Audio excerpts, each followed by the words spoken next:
आज हम एक कहानी की मदद से एक सवाल का जवाब ढूंढने जा रहे हैं। क्या एक रिश्ता जो एक बिजनेस डील की तरह शुरू होता है, वो कभी सच्चा और गहरा बन सकता है? हमारे पास अ लेस्बियन स्टोरी नाम की एक कहानी का अंश है, जो दो किरदारों लीडिया और शैरोन की कहानी है।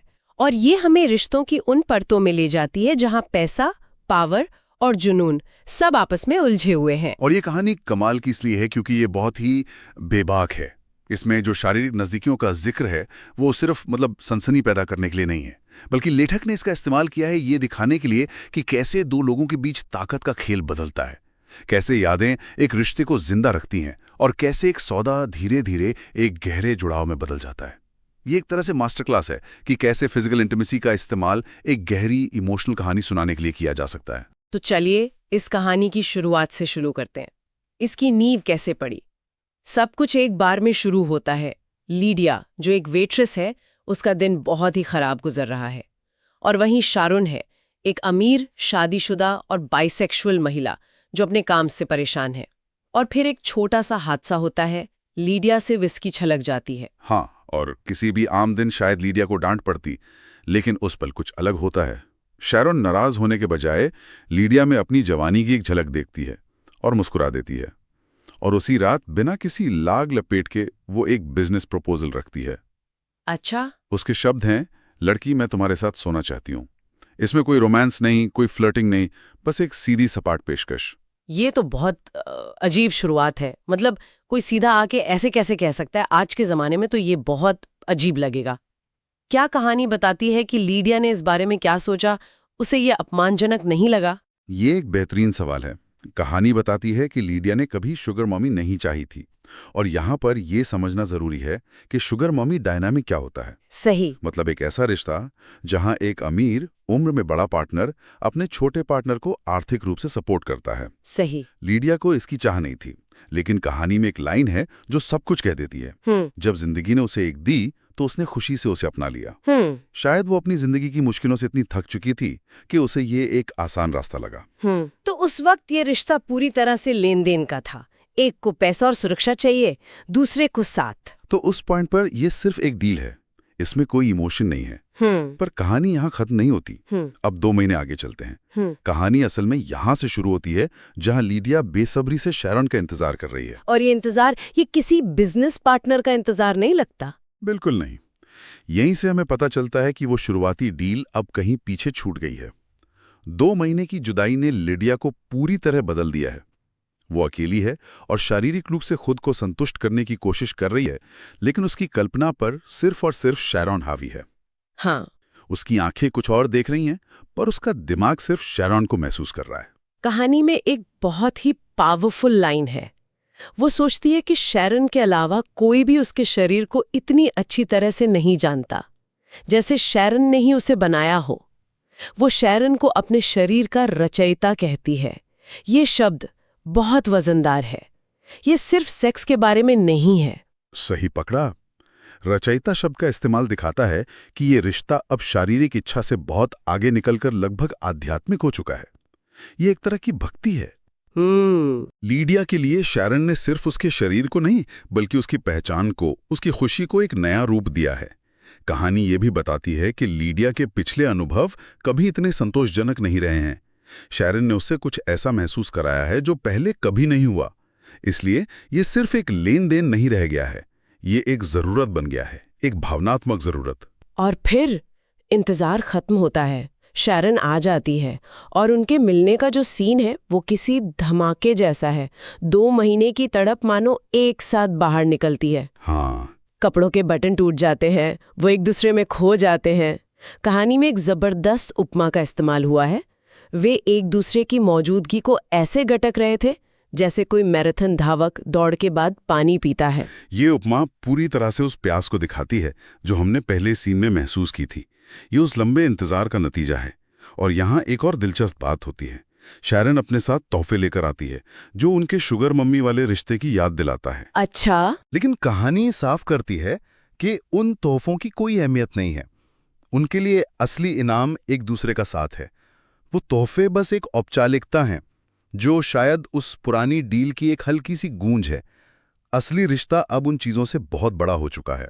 ठीक है, तो रिश्ता एक डील से शुरू हुआ और अब एक गहरे जुनूनी कनेक्शन में बदल चुका है। लेकिन अभी भी ऐसा लगता है कि रिश्ते की बागडोर शैरन के हाथ में है। वो उम्र में बड़ी है, अमीर है, वही आती है, वही जाती है।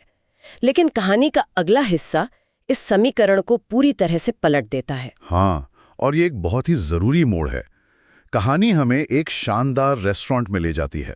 शैरन ने एक रोमांटिक डिनर का प्लान बनाया है, लेकिन लीडिया का ध्यान खाने पर बिल्कुल नहीं है। उसकी आंखों में कुछ और ही चल रहा है। परिभाषा देता है। लीडिया शैरॉन की आंखों में देखकर कहती है, मुझे खाना नहीं चाहिए, मैं चाहती हूं कि तुम मेरे साथ सो। ये वही शब्द हैं, ये ठीक वही लाइन है जो शैरॉन ने पहली मुलाकात पर कही थी। ये कमाल का मोमेंट है। इसका क्या मतलब निकाला जाए? यहां पर पूरा गेम बदल जाता है। ये सिर्फ कुछ शब्द नहीं है, ये सत्ता का हस्तांतरण है, पावर ट्रांसफर। जब शैरॉन ने ये कहा था तो वो एक अमीर महिला की हैसियत से बोल रही थी जो एक सेवा खरीद रही थी। जब लीडिया ये कह रही है तो वो एक ऐसी प्रेमिका की हैसियत से बोल रही है जो अपनी इच्छा जाहिर कर रही है। वो अब एक पैसिव पार्टिसिपेंट नहीं है जो तोहफे या ध्यान का इंतजार कर रही है। वो अब रिश्ते को अपनी दिशा दे रही है। और इसके बाद जो होता है वो तो और भी ज्यादा हिम्मत वाला काम है। वो रेस्टोरेंट के बाथरूम में चले जाते हैं। बाहर से कोई दरवाजा खटखटा रहा है, पकड़े जाने का डर है, लेकिन उस डर और जल्दबाजी में भी वो एक दूसरे के साथ होते हैं। ये सामाजिक नियमों को तोड़ने जैसा है। बिल्कुल, ये उनकी अपनी एक निजी विद्रोही दुनिया बनाने जैसा है। बाथरूम में पकड़े जाने का जोखिम उनके अनुभव को और भी रोमांचक बना देता है। ये इस बात का प्रतीक है कि उनका रिश्ता बाहरी दुनिया के कायदों से नहीं चलता। और सबसे जरूरी बात, शैरॉन का रिएक्शन। कहानी बताती है कि वो मुस्कुराती है। अच्छा। उसे लीडिया का ये नया आक्रामक रूप पसंद आता है। उसे ये अच्छा लगता है कि अब ये रिश्ता बराबरी का हो गया है, जहां दोनों की इच्छाएं बराबर मायने रखती हैं। हमने देख लिया कि उनका रिश्ता बराबरी का हो गया है, लेकिन कहानी हमें एक और लेवल पर ले जाती है, एक ऐसी दुनिया में जो उन्होंने सिर्फ अपने लिए बनाई है। ये उनकी एक खास रस्म है, आखिरी दिन की परंपरा, जो वो हमेशा शैरॉन के जाने से एक रात पहले करते हैं। हाँ, और ये उनके रिश्ते का शायद सबसे जटिल और सबसे अंतरंग हिस्सा है। ये वो पल हैं जहां हम देखते हैं कि उनका कनेक्शन सिर्फ जुनून या प्यार तक ही सीमित नहीं है, बल्कि उसमें एक गहरा विश्वास और आपसी समझ भी शामिल है। ये कोई अचानक पैदा हुआ जुनून नहीं है, ये एक सोची समझी बनाई गई कल्पना है। ये एक रोल प्ले है। कहानी इसे बहुत विस्तार से बताती है। शैरॉन एक पुलिस अफसर बनती है जिसने वर्दी पहनी है, उसके पास एक डंडा है और वो लीडिया को तेज म्यूजिक बजाने के जुर्म में गिरफ्तार करने आई है। वहीं लीडिया ने एक स्कूल की छात्रा की तरह 2 चोटियां बनाई हैं और वो एक मासूम आवाज में बात कर रही है। ये पूरा सेटअप बहुत बहुत सोचा समझा लगता है। ये अचानक नहीं हुआ। आपने सही शब्द इस्तेमाल किया, सोचा समझा। ये स्पॉन्टेनियस एक्ट नहीं है, ये एक परंपरा है, एक रिचुअल है, और यही इसे खास बनाता है। ये उन्हें एक सुरक्षित और सहमति वाले दायरे में ताकत, समर्पण और नियंत्रण जैसे विषयों को टटोलने का मौका देता है। असल दुनिया में शैरॉन के पास पैसा और उम्र की वजह से ज्यादा ताकत है, लेकिन इस काल्पनिक दुनिया में वो नियमों के हिसाब से ताकतवर है, और लीडिया स्वेच्छा से समर्पण कर रही है। तो ये एक खेल जैसा है, लेकिन एक बहुत ही गंभीर खेल, क्योंकि इसमें असली भावनाएं शामिल हैं। एकदम सही। ये एक ऐसा खेल है जिसके नियम दोनों जानते हैं और दोनों ने मिलकर बनाए हैं। इस तरह की भूमिका निभाने के लिए एक दूसरे को बहुत गहराई से जानना जरूरी है। आपको अपने पार्टनर की हदों का पता होना चाहिए। ये जानना जरूरी है कि उन्हें सुरक्षित रूप से कैसे पार करना है। ये दिखाता है कि वे सिर्फ शारीरिक रूप से ही नहीं, बल्कि मानसिक रूप से भी एक दूसरे से पूरी तरह जुड़े हुए हैं। ये उनके रिश्ते की परिपक्वता को दिखाता है, एक ऐसा भरोसा जो शब्दों से परे है। तो हमने इस रिश्ते की पूरी यात्रा देखी। ये एक बार में हुई एक सीधी सादी बिजनेस डील से शुरू हुआ, फिर 2 महीने की जुदाई के बाद एक जुनूनी रिश्ते में बदला, रेस्टोरेंट में जाकर ये बराबरी का हुआ, और आखिर में एक ऐसी जटिल रस्म तक पहुंचा जहां वे मिलकर अपनी एक अलग ही दुनिया बनाते हैं। हाँ, और अगर हम इस पूरी कहानी से कुछ बड़े आइडियाज निकालना चाहें तो मेरे हिसाब से 3 बातें सामने आती हैं। पहला, एक रिश्ता जो लेन देन से शुरू होता है वो भी वक्त के साथ एक गहरी भावनात्मक सच्चाई बन सकता है। शुरुआत हमेशा कहानी का अंत तय नहीं करती। दूसरा, रिश्ते में ताकत कोई एक जगह टिकी हुई चीज नहीं है। सही। ये एक डांस की तरह होती है, जहां पार्टनर बारी बारी से एक दूसरे को लीड करते हैं। कभी शारन के हाथ में बागदौड़ थी तो कभी लीडिया ने उसे अपने हाथ में ले लिया। और तीसरा आइडिया क्या है? तीसरा और शायद सबसे दिलचस्प आइडिया ये है कि सबसे गहरी अंतरंगता कभी कभी बनाई गई कल्पनाओं और रोल प्ले में मिलती है, असल दुनिया में नहीं। वो जो रोल प्ले कर रहे हैं वो उन्हें अपनी असलियत के उन हिस्सों को छूने का मौका देता है जिन्हें वो शायद रोजमर्रा की जिंदगी में जाहिर नहीं कर पाते। वो खेल खेल में एक दूसरे के सामने ज्यादा सच्चे हो रहे हैं। कहानी उस रोल प्ले वाले सीन के बीच में ही खत्म हो जाती है, जो हमें सोचने के लिए एक बहुत ही दिलचस्प सवाल दे जाती है। कहानी में इस रस्म को आखिरी दिन की परंपरा कहा गया है, जिसके बाद शारन अपनी दूसरी जिंदगी में अपने पति और बच्चों के पास लौट जाती है।